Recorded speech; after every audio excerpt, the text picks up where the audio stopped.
Hello there, everybody. It's me, LeTar, and I'm back. And I'm here to give you guys a little bit of a rundown of a game called Anno. Let's say you've just brought it and you're looking for a video to kind of help you figure out what's what. And I'm going to give you a hand trying to get through all that information. So this is going to be a deep dive, into a ultimate start video. I'm going to talk about the UI. We're going to talk a little bit about the logistics chains and production chains and some of the DLC. But we're going to walk you through as much as I can. So if you're new and you've just bought Anno and you're wanting to kind of know, hey, what's going off? Or what does this mean? What does that mean? I'm going to take you into kind of like the ultimate beginner's guide. So this is Anno 1800. I'll kind of walk you through some of the basics. And this is what this episode's all about. Really explaining at a beginner level everything you might want to know. So here we go. So this is the start menu. So we've got any previous games that have been saved. So this is one of my games. This is my LeTar campaign. This is a Let's Play. If you want to watch that, you're more than welcome to. We've got new game here, multiplayer, scenario, grand gallery, load game, all the additional content. Now, as far as I'm aware, this is everything that is rated as a DLC for the game. Then we've got Ubisoft Connect, options, credits, mod browser, and quick game. So I'll walk you through each one. So new game, you have 3 settings available to you. You have the campaign mode. Now that basically is kind of a tutorial type of thing, but it's essentially the same as Sandbox, apart from you get a few more things, get a few more, and you kind of get an event change. So if you're brand new to the game, I would always recommend playing on campaign mode. Now Sandbox, this is the kind of the mode that most players tend to play, as they've played the campaign once, they've enjoyed the story, now they're wanting a little bit more of a bespoke challenge. So you can do things like that in that mode. And then there's creative mode. Now this is more for beautification and practicing things and stuff like that. There aren't any limitations on what you can do. So basically you can just kind of just build stuff for free, essentially. You don't have to wait for resources. That's a bit of an overview there, and I'll be coming back to each one of these and I'll kind of be describing a little bit more, but I kind of want to make sure I get through everything in the main menu sorted. So I'll just press the back button there just for a second, just so you see the back button. You can also press up here as well. Now we'll start over here. We've got the online status. So if you're wanting to play a game with a friend, you want to make sure that your NAT type is at least moderate. Tends to make it the most stable connection. But as long as you're available and you haven't got like a little triangle exclamation mark up here, then that generally means that you're going to be able to play a game with somebody else. But the servers are always pretty good. Never had any real issues. But my internet connection is fairly okay. I think I get like 300 megabits, so that's fairly stable for the game. Barely any issues. So if I click this button here, it'll just load me more or less straight in to my campaign. If we wanted to do a multiplayer game, we just click multiplayer, and then you've got 2 types. So matchmaking. This is basically it says, hey, I'm looking for a game with these conditions. And hosting a new game.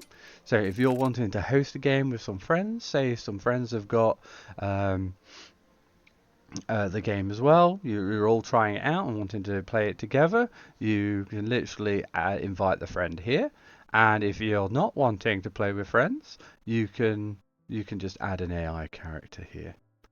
So up here, just on this sidebar, you can see that we've got some DLCs. So if you click them, you're basically either disabling or enabling. Obviously the click is this is enabled. So for example, the anarchist, this was previously disabled in my last game.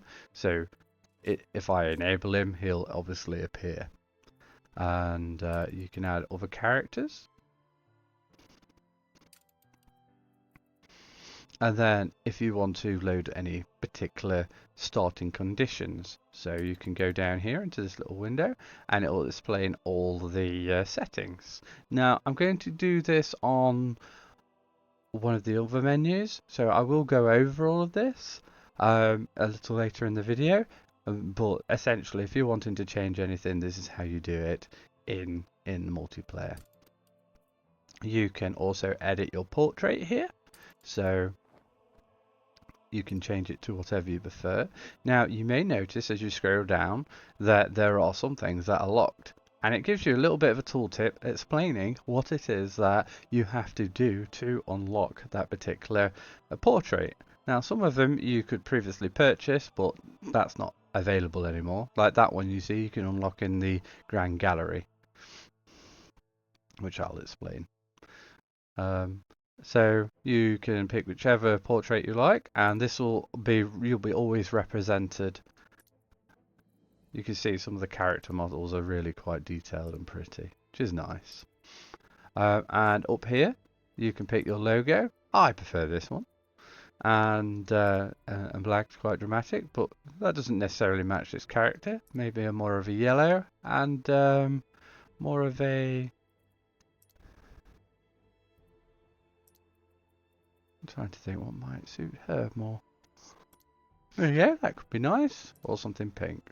There you go, look at that, beautiful. Or we could even go with green to match her eyes. How about that? So there you have it. This is my name. This will, whatever your name is, it'll come up.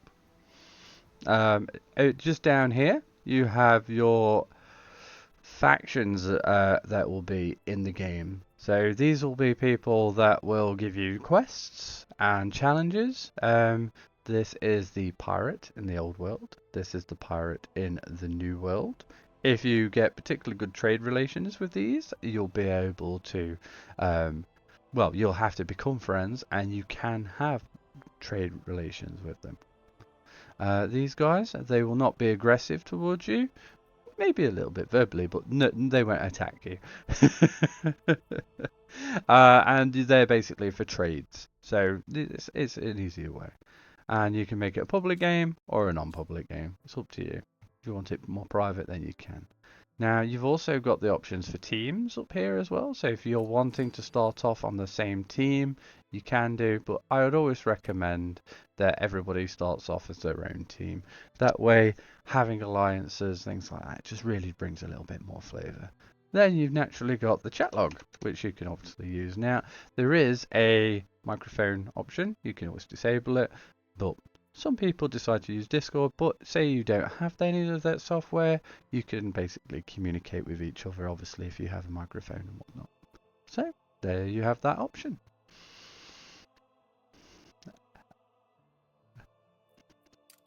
So, going back, we have scenarios. Now, scenarios are quite unique, but essentially what they do is they give you a slightly different take of the game, so you won't necessarily have the same building productions and things along those lines. And the end goal is to achieve them, and the game will reward you in the form of some tokens. Now these tokens can be utilized in the Grand Gallery. So these are all the scenarios that are available. So you've got the 4.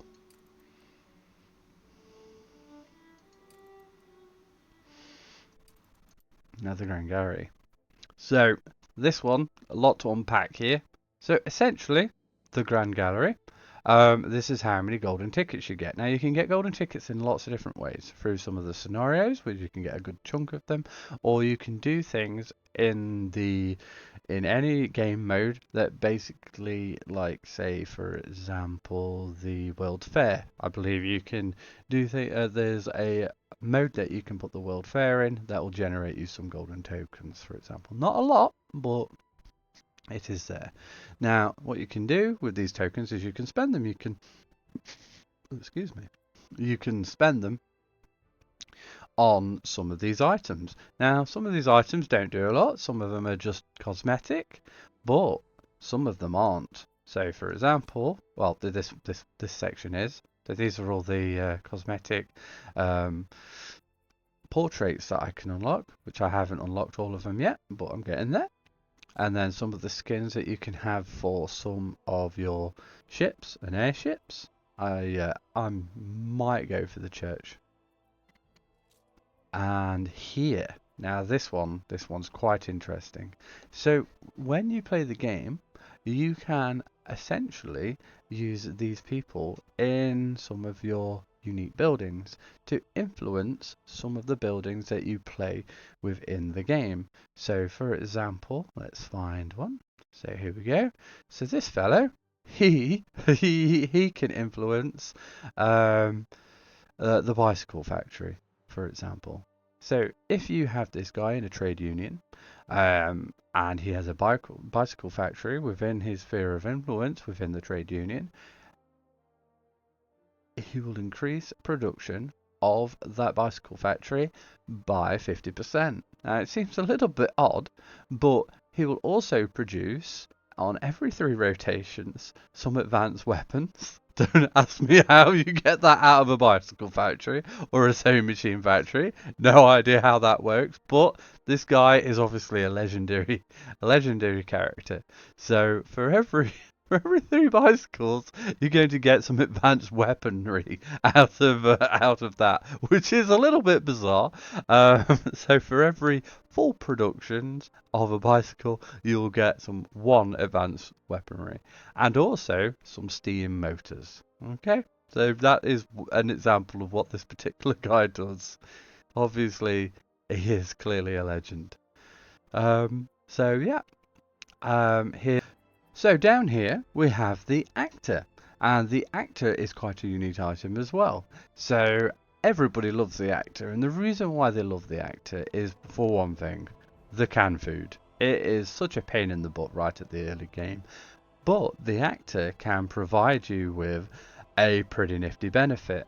Now, if you put the actor in the town hall, you will generally get a +3 happiness bonus to any of your residents. Now, if you have artisan residents, they can benefit from the theatre. So if you have a theatre and artisans within the sphere of influence for the town hall, you will unlock for free. This will be provided for free. You don't have to have any production chains or anything along those lines made and set up, or even logistically being moved to the island. You can have for free for the artisan class and higher. You will have rum delivered. You'll be able to use rum and canned food and tax them for it, and those needs will be satisfied. So it is a great item, absolutely 100%. So those are 2 examples of why these items are so nifty. Now, these purchases, you ask, how do they get influenced into the game? Well, if I purchase this, it will go into a little storage area, if you like, and when you load into the game, I'll give you a little clip it just up here, I think. You'll be able to press a button and on one of your warehouse buildings, and that item will be delivered to the location that you request it to be delivered to. So I'll give you a demonstration of that as we come in. I think I've already got one of these items, like the costume designer, for example, available to me. So I'm going to X off there, and then we've got load game. So here are a bunch of games that I've got that I'm currently playing with at the moment. So here is a example of one of my Let's Plays that I'm doing. So that is this one here. Now, this one essentially kind of gives you a whole bunch of information. We're going to kind of unpack that. So each one of these is a save game, right? So the save game is unique by whatever the name of the game that you've called it. So when you make a game, it will say, hey, what do you want to call yourself? And then that name is is the save game name. So for example, LETAR is the name of this save, and this one is 12 minutes because it's a speedrun series, and so on and so on. Now I've also called this one creative mode. So below is the current level of your population within that game. So this one, this LETAR series, is on 47, and you know this one over here is on level 6, and so on and so forth. Below is the difficulty setting. So you can see here we've got 3 stars. Over here we've got 1 star, and so forth. And this one over here is creative mode. And then it'll tell you what type of mode you're in below. Again, self-explanatory. Fair enough. And then down here is a nifty little button which kind of gives you a whole bunch more information. So if I click it, it will go into every individual autosave. So let's say you've been playing for a whole bunch of time and you're like, oh no, I failed, something terrible's happened. Oh, I wish I could go back and fix it. Well, essentially you can do. You can go back and you can fix it. Just like that. So you can go to a previous save. And you can load that up just by pressing load game. You'll notice that it saves like every 5 minutes. So that's nice and convenient. Then up here, we've got a bunch of different modes. These are some games that I've played. I'll probably blur the faces out just so you can't see what's it, just so they don't get all grumpy with me for showing the gamer tags. And then you've got multiplayer mode and single player mode. And then you've got a little window, just a little button over here, which will kind of walk you into more. So down here, you have your downloadable content. So just here, it'll tell you all the seasons. So if you're not sure which one you're missing, or if you haven't got any yet and you're thinking which ones might be a good idea, that could be another video which I may link in the description or put a little tag on to have an individual chat about what each particular DLC does. There are only a couple that I think I'm missing, which are some of the cosmetic ones. So for example, I don't have them, so if I click here, it'll give me an option to buy, or if I have a key.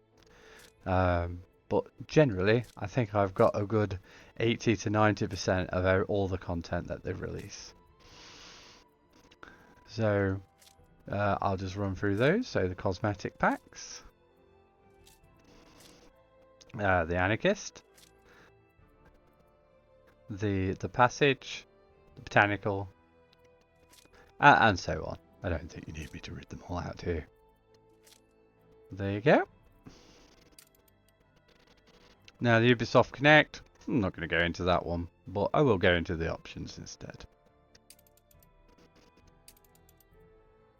So I'm playing in 4K, which that's my resolution, and then obviously DirectX. Windows mode, now it's up to you. If you're playing with multiple monitors, I'd recommend Windows mode, full screen Windows mode of course, and if you're not, then full screen is fine. But it depends. If you're doing a lot of tabbing in, tabbing out, then it's helpful. For me, it works out great for Windows mode. A gamma adjuster, that just basically just changes the kind of the gamma of the game. It's kind of obvious really. Anti-aliasing, shadow quality, shader quality. This will improve like the visual aspects of the game.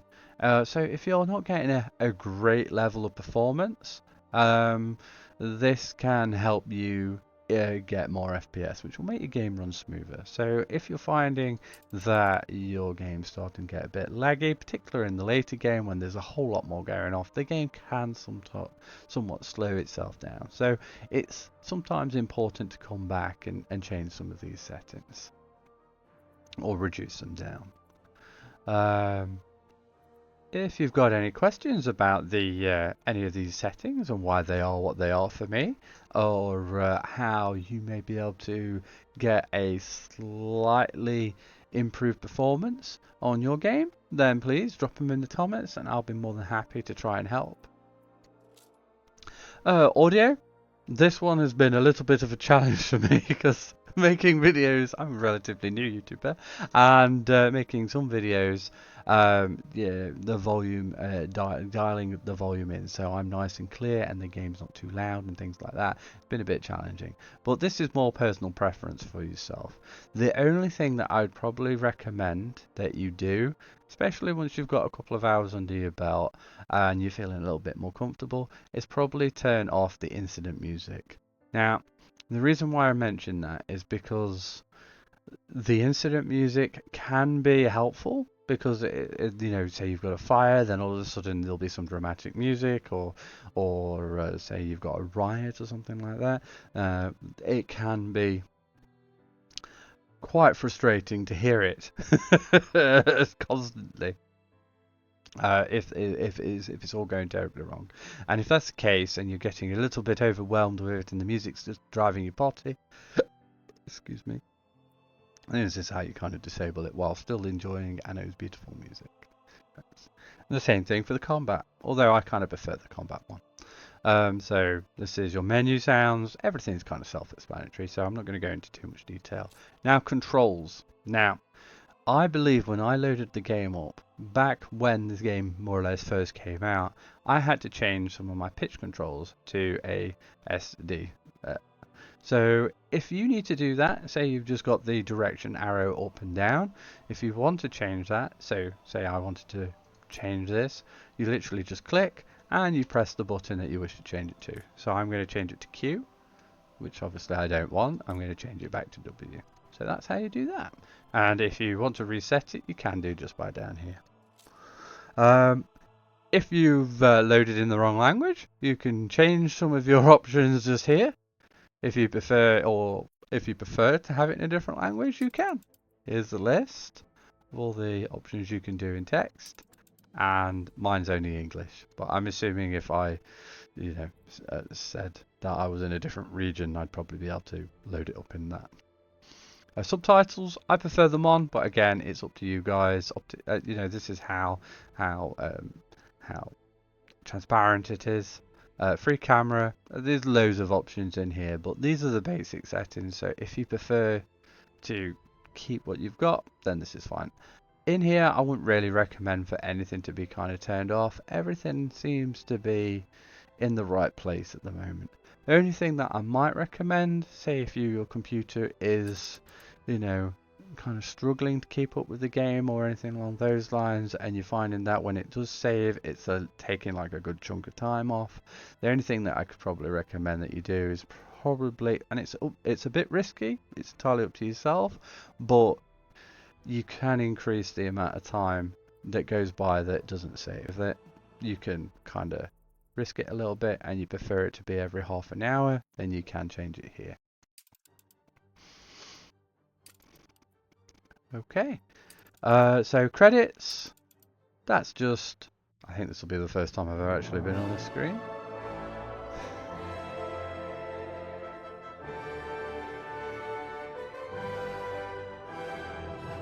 You know, I may actually watch this because at some point I'd absolutely love to see it. There's already someone out there. Of course there is. Okay, this is awesome. I'm going to have to come back to it at some point, so I'm just going to escape out of that. But there it is. I'm going to check that out.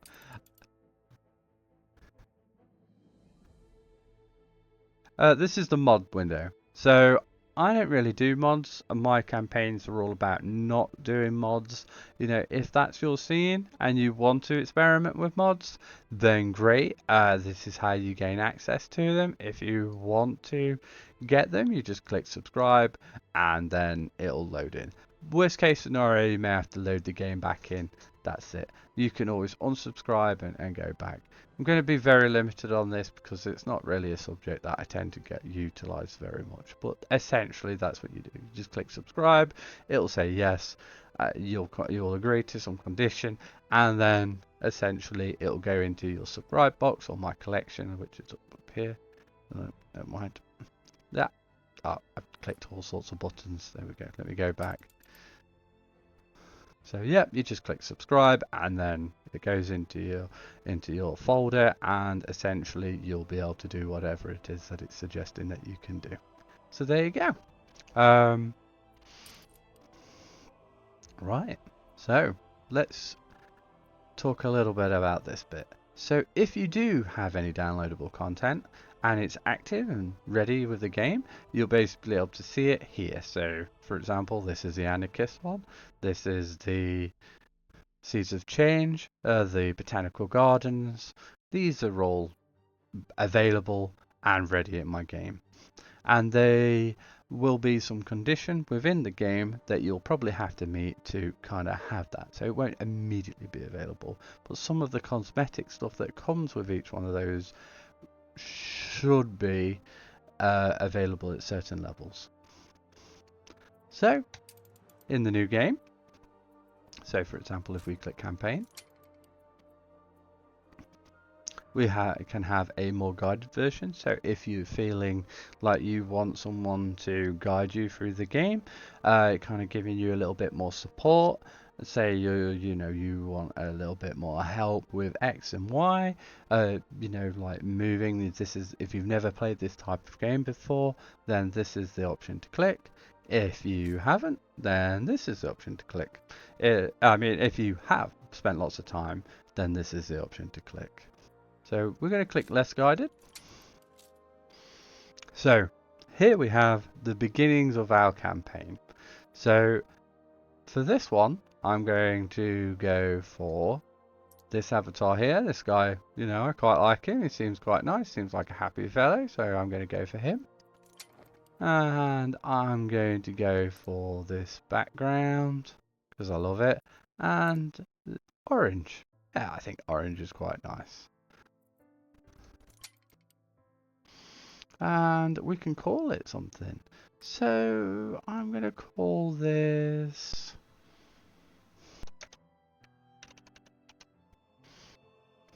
You can always click this button if you can't think of a name to generate. And just down here, you've got all of your DLCs that you can decide which ones you want to play with, which ones you don't want to play with. So for example, if I don't want to have the high life, so I want to get rid of skyscrapers, I can just click that off and there'll be no skyscrapers in the game. That's it. I'm going to play with everything on. Or set up a game with everything on. So here we have a couple of presets. So these are the standard presets for the game. So in this one, we're going to kind of go for the normal, but we'll go through the custom. So as you can see on the normal, it all gives us a bunch of information. So the first bit of information it gives us is who we're going to be going against. So this is telling us that we've got 3 AIs that we can go against. So we've got Wibbly, we've got the Princess, we've got a whole bunch. So it also tells us what the generalized difficulty level of this mode is. So it's a 1-star difficulty. Over here we've got a 2-star difficulty, and over here we've got a 3-star difficulty. Now each one of these AI types has a difficulty level assigned to them. So her and her, for example, they are difficulty level 1. This fellow over here and this fellow over here is a difficulty level 2. Margaret Hunt up here, she's a difficulty level 3, and this guy, he's also difficulty level 3.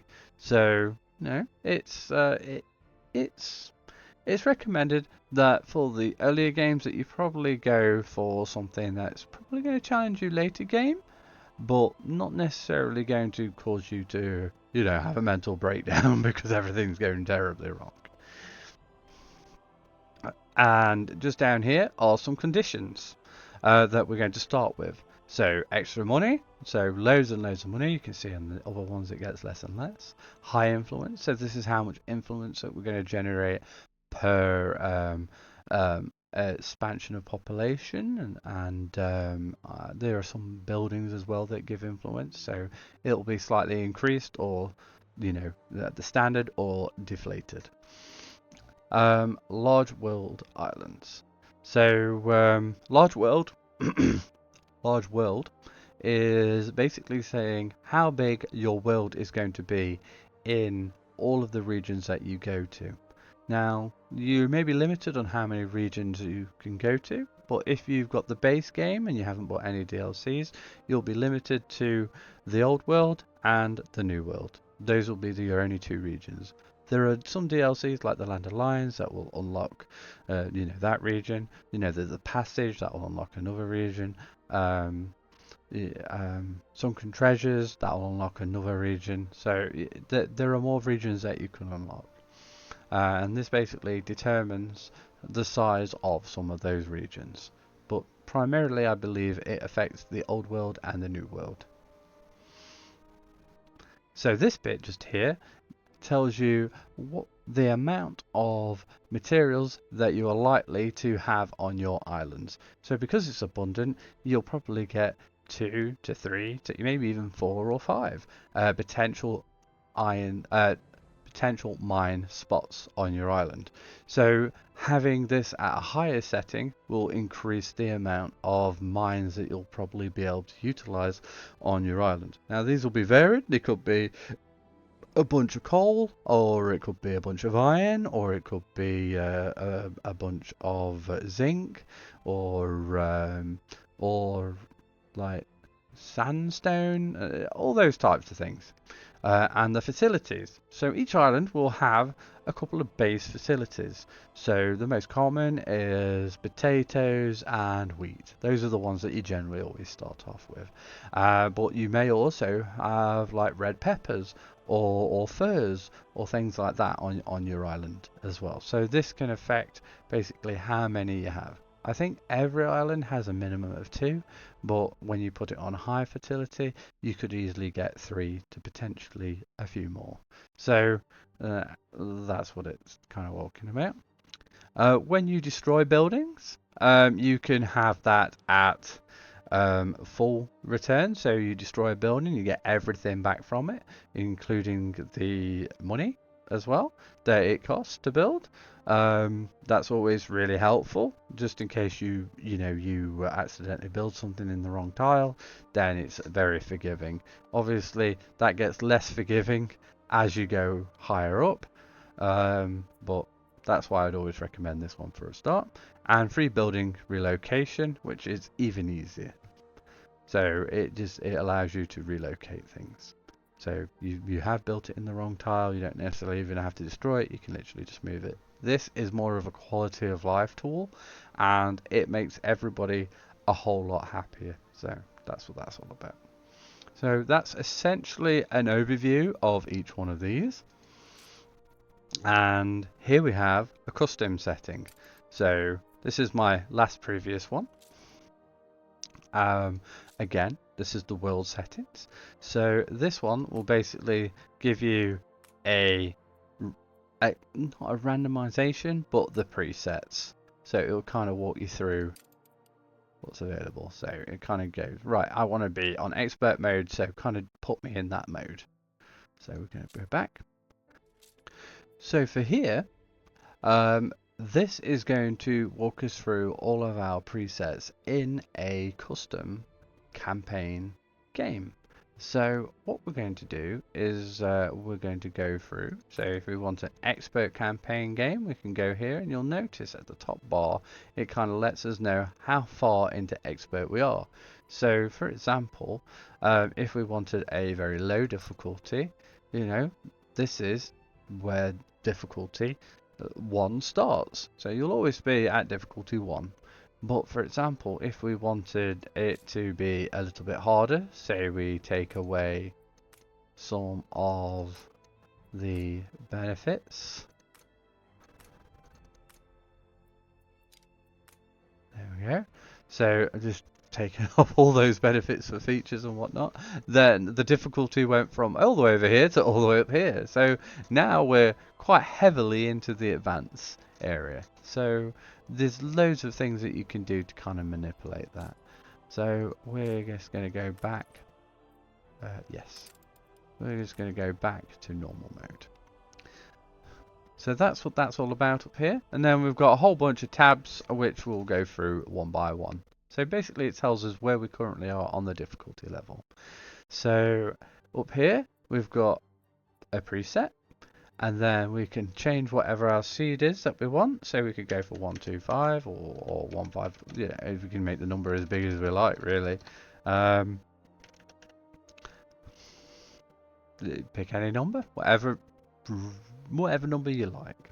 And basically what that'll do is that'll kind of change some of the locations of some of the islands. So in the old world, because we're playing a campaign start, we won't get too much that we can do. But if we were playing a custom scenario that wasn't involving the campaign, we would have the option to change the world size. So because the world size is somewhat restricted to the actual campaign, you know, with things having to be in certain places and whatnot, it kind of restricts us, and that's because we're in a campaign mode. Island sizes, now this one, it will allow us to manipulate somewhat, and this will affect all the islands within all the regions. So in a large, you'll see that it changes the difficulty. We're just going to keep this one to mainly large. Island difficulty. So this one kind of determines the difficulty in your home region.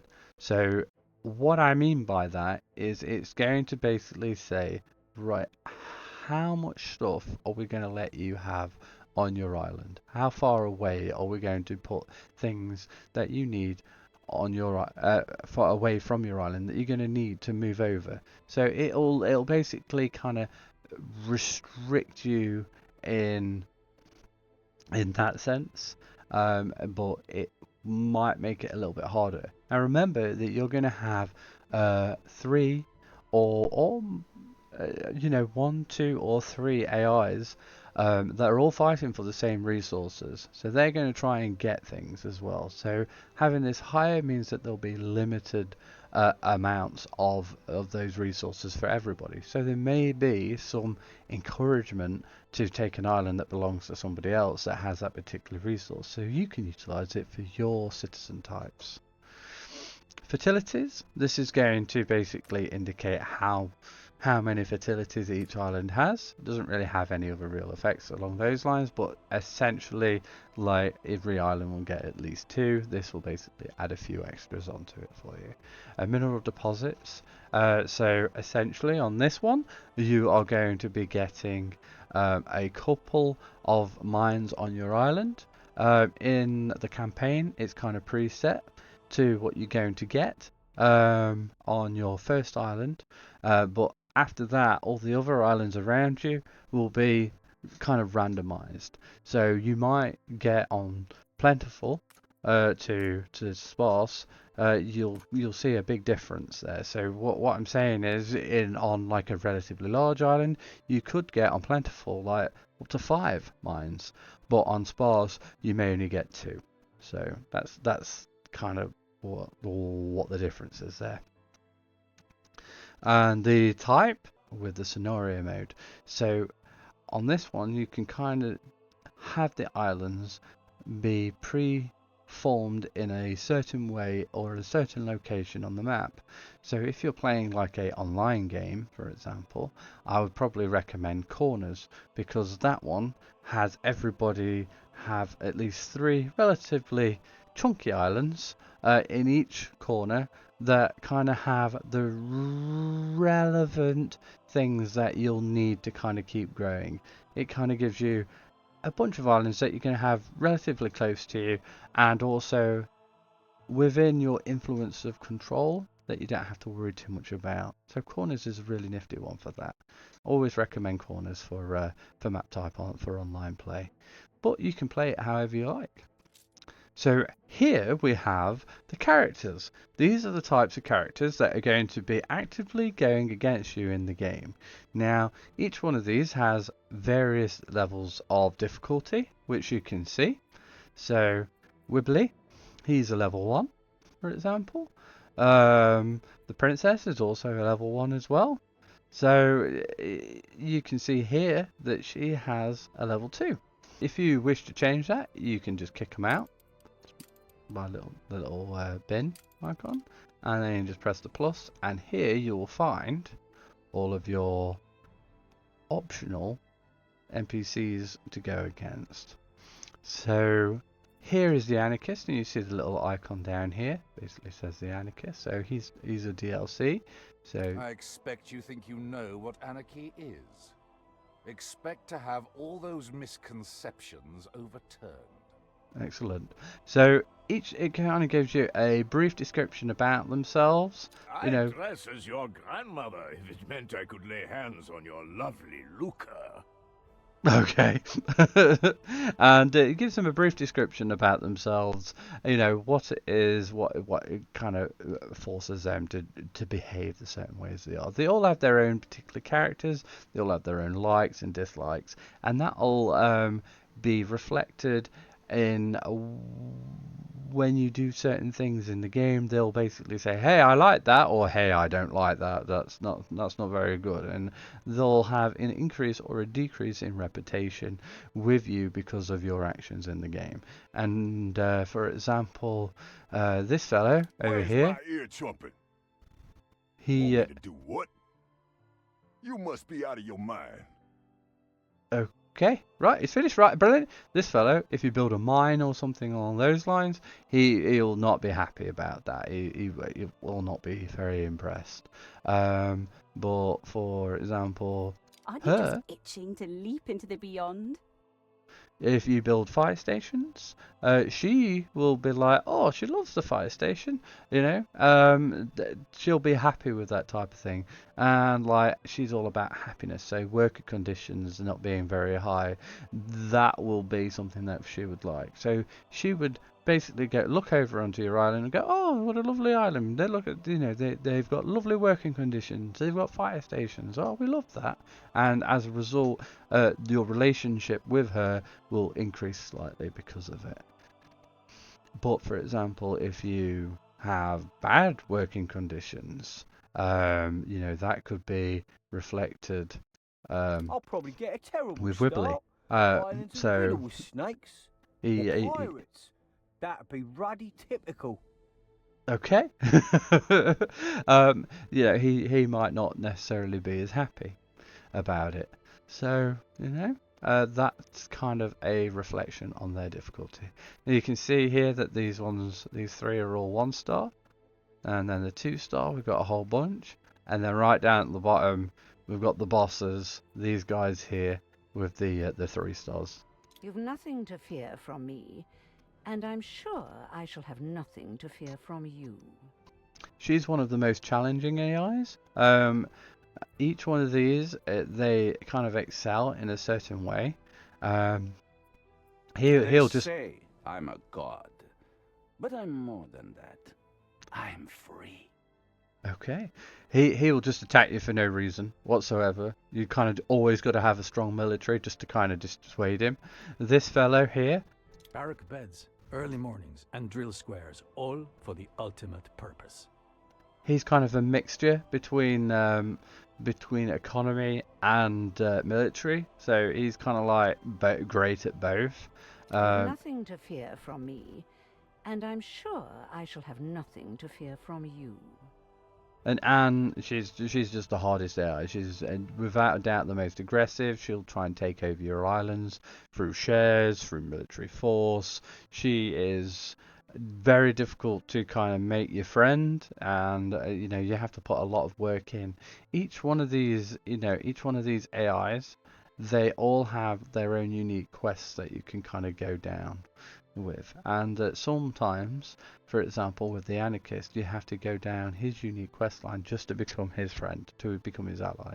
So there's a lot of long-term play that you can kind of get out of it. And remember that you don't necessarily have to declare war upon your AI opponents. You can easily trade with them and make a prosperous empire that way. So we're going to add a couple of the easy ones just to make our lives a bit easier. We're going to make the whole, in fact, we're just going to have all three. Well, you know what, we'll go with Beverly. There we go. Right, next screen. So here we can kind of customize all however we like. So these guys, these two live in the old world. She lives in the new world. And basically they're trading partners. You can send any items you like to them and they will trade for them. But they do have some very particular wants that they'll pay extra for. So like this lady here, Madame Kahina, she would love to have as many fur coats as you can provide her, and she will pay you lots of it. This guy, he really likes soap and potatoes. He'll pay you a premium for those. She lives in the new world. She loves weapons and things like that. So cannons, she'll love to buy cannons from you. And these guys, now this is where it's at right here. So these two, these are going to be harassing you in the early game.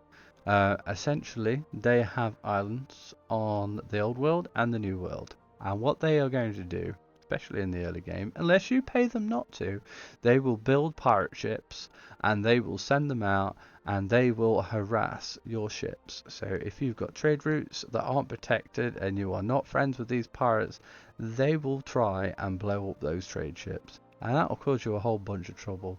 So basically you can go to turn them off or to have them on.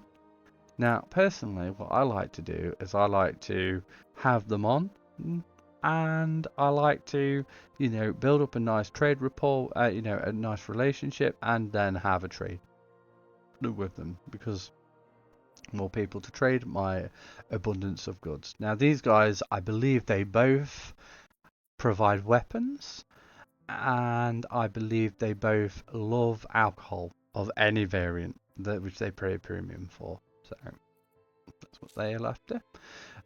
Right, so now we're in some of the features. So I'm just going to kind of scoot over these because I'm just aware that we're getting all the way up to about an hour and we haven't even loaded the game yet. So income. This is how much each of your houses that you build will provide you per resource that you provide each house. So what I mean by that is for every house that you have, you will get some basic requirements that they need, and if you provide them requirements, you will get money or a benefit of one sort of another. So that benefit could be that the population for the house increases, so you can utilize more workers. So for example, having a market is one of the very first requirements that you need for a farmer. And having a market doesn't increase your monetary gain, but it does increase the farmers to go from one farmer to 5 farmers. So that is the benefit. Now, where the income comes into it is the next item that the farmers need is fish. So say that fish costs 1 for full 1 coin for full supply. you may end up getting 2 coins for full supply, for example. But it'll improve via whatever we set here. So if we have it for low, then you'll probably get 1 coin. If you have it for high, then you might get 2 coins for it, and so on and so forth for each other subsequent thing that you supply. Inactive upkeep. So this one, once a building has hit 100% on its island storage cap for the particular item that it's producing, it will disable itself. If it's on, sorry, if it's off, it will disable itself. If it's on, then it won't. Essentially, that's it. So if a building disables itself, it will have a running cost associated to that building, and essentially what this does is halves it when the building's been disabled. That's all that is. Refund cost, we kind of touched on that earlier, but essentially you can, get a full refund, half, none, or you can pay a fee, depending on your difficulty you prefer. Building relocation, this is a quality of life thing. You've just got to do it. In my extreme hard difficulty ultimate playthrough, long play, let's play of Anno, I have it on, so it does somewhat reduce it a smidge in terms of its difficulty, but I made up for that by making it even harder for myself, by making me pay coins essentially. So this is off for me on that one. I have to pay a fee, and I also have to pay the coins for that. So it's a quality of life. I always like to have it on, or at least to pay coins. Trade restock. So you can buy items from some of the NPCs and also from trade partners within the area. So there's one trade partner that wasn't mentioned, but I'll explain who he is as we go through. But essentially this will be the speed that they restock in, so how fast that's going to happen. So it barely ever gets restocked, or it's quite common that it gets restocked. Incidents, right, so this is going to basically be the frequency rate of when things go wrong. And what I mean by that is how often you have fires, how often you have plagues, how often you have riots, and so on. So if you set this to hard, you're more likely to have fires, which means that you want to try and counter that by having more fire stations and stuff like that. If you forget to build a fire station on hard mode, it's going to let you know about it. So there you go. This is just going to be a basic video, so what we're doing here is we're just going to have it on easy. Quests. So the AIs, the traders, basically anybody that's anybody in the game can offer you a quest. Sometimes those quests will be behind certain requirements, so you may have to get a certain standing with somebody before you get an option to do a quest for them. Sometimes you can request a quest, and sometimes there'll just be a little gold star on the map. You'll go over, you'll see it, and you'll click it, and then it'll offer you a quest. Now, what this one does here is basically say how likely is it that they're going to be offering you a quest.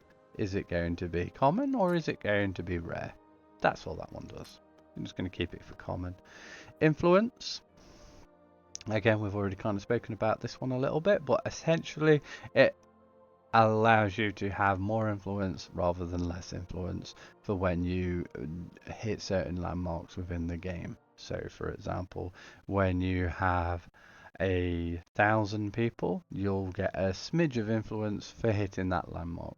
Your population's increasing, your influence grows, and you'll be able to spend that influence on certain things. So that's an example of how influence is used. Skyscraper upkeep. This one's relatively simple. Every building in the game has an upkeep. Skyscrapers are quite unique because, well, they generate quite a lot of I nearly said caps then, that's a different game entirely. They provide quite a lot of coins, so having upkeep is a way to basically make that a little bit harder. Again, high, low. We're limited here because we're playing campaign, but if you're in a sandbox you'll have options here. We're on none because that's the way the campaign starts. And we have a standard harbour because, again, that's the way the campaign starts. Starting capital we can adjust, but essentially I believe is 80,000, 50,000 and then 20,000 for the lower. So that's what you'll get if you go on those. Now, map revealed is more of a quality of life thing more than anything else.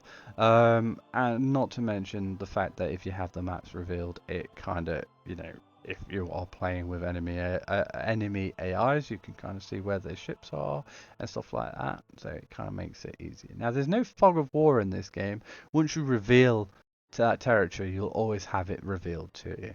But you still have to get your ship to go to reverse the area at some point. So it's like, do you want to spend the time to move a ship all the way around the map in every location so you can see what's going off? That's the question you want to ask yourself. I like to have it on because I like to be able to just see what's going off. But you don't have to. It's up to you. And here we go, victory conditions. So Anno is a type of game that you don't necessarily have to have a victory condition if you don't want to. If you want to just play the game until you go, that's enough of that, thank you very much. But Anno is the type of game that you will literally be spending hours upon hours on. Now you don't necessarily have to spend it all in one whole chunk. You can do it a couple of hours a day or a week or whatever you prefer, however your time scale is. But let's say you did want to set yourself a condition. You could do that in the scenario mode. Let's say you wanted to set yourself to hit 1,000 or 10,000 investors. You know, that's a fairly, you know, substantial thing to do. It could easily take you around the 10-hour mark to do that with an experienced player to get that many investors. So, you know, it's an achievement in itself to be able to do that. Or you could say, I want to set myself to hit 1 million. That's my goal. I want to hit 1 million. You know, we might even do a Let's Play series just designed to see if we can get up to 1 million, how quickly we can do it, just for funs. And if you really like your preset, this is where you can save it and load it. You can call it whatever you like. You can save it, and then if you want to load up one of your presets, just type in whatever you called your preset and then press load. Easy peasy. Now we've gone through all those modes and all those settings. What we're going to do is we're going to launch it. Now, just a quick disclaimer, I did go back to the character name somewhere. Okay, I guess it won't let me. Alright, fair enough. I did go back to the character name and just called it helper, player helper. There we go.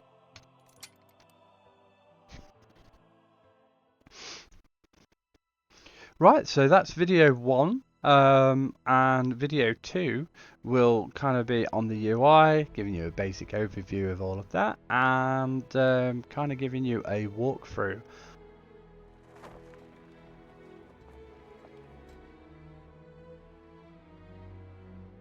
So, thank you. If this video has helped, or if you've got any questions, please don't hesitate to type in the descriptions or message me directly through my Facebook links and whatnot in the descriptions below. I am happy to answer any questions that you may have. Please drop me a comment. If you like the content and it's helped you, I would love for you to hit the like button. And if you really like what I'm doing and you think that it's helping you and you want to go that extra mile for me, then that'd be amazing. And if you want to click that button that starts with S, because I try and go out my way to, you know, not say that word, that'd be amazing too. So thank you.